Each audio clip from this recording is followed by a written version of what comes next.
Right, continuing discussion of learning beyond conditioning.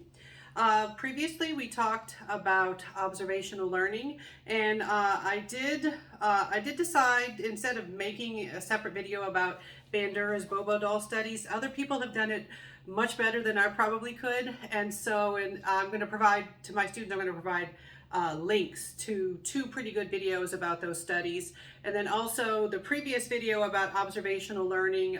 In the description I do have links to those videos if you want to know more about Bandura's studies that involved the Bobo doll and modeling, observational learning. Now the next thing we're going to talk about is that we're going to expand from looking strictly at behavior to mental processes. You might remember that psychology is the scientific study of behavior and mental processes, and a lot of the early work in learning focused very strictly on behavior, observable behavior. They didn't focus on what was going on internally in the mind, in the brain. They wanted to focus on what could be measured, what could be observed, what could be involved in scientific studies. And then of course we get recognition that part of learning involves mental processes, internal processes that have to be acknowledged and included. And so we do have to talk about cognition. Now cognition, a lot of times people think cognition, they think thinking is sort of your simplest term that could be applied there. Cognition includes mental processes, internal, not necessarily observable mental processes, including thinking, knowing, judging, problem solving, and remembering. A lot of cognitive psychologists study memory. All right, so cognition, that's harder to measure and quantify, but of course, very important for learning.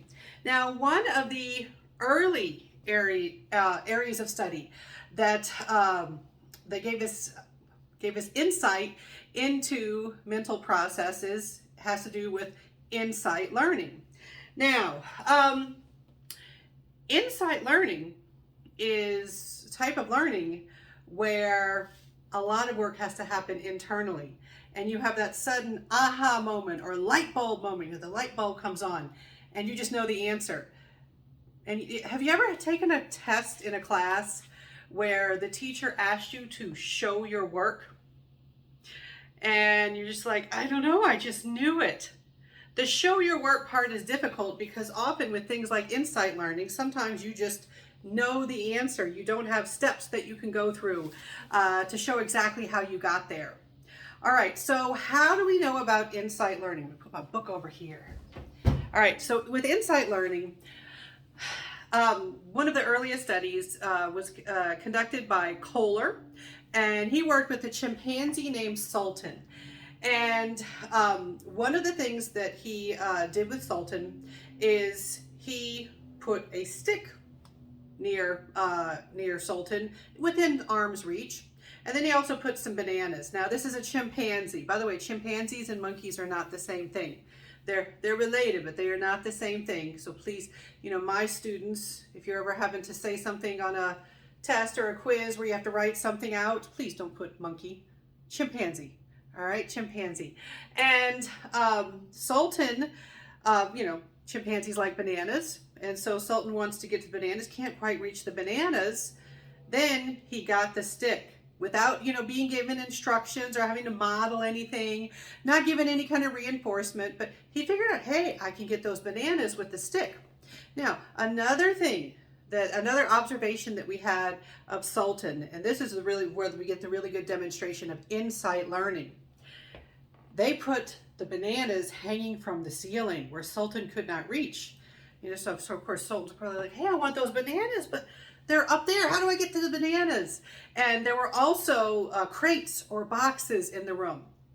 Now, at the time, with what we knew about learning, we would have predicted that if Sultan was going to figure out that he could stack crates to get to the banana, that he would probably go through trial and error. He would try something, it wouldn't work, kind of like he wouldn't be reinforced, but you try something, it wouldn't work, try something, it wouldn't work. You would keep trying until you had success, and then you keep doing the thing that was successful.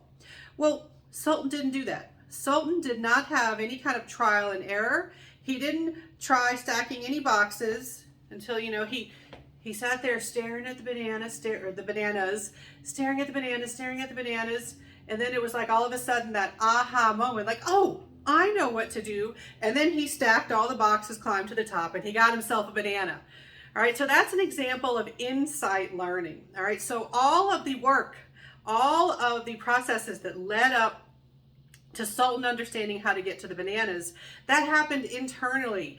You know, we don't know exactly what he was thinking, how he got there.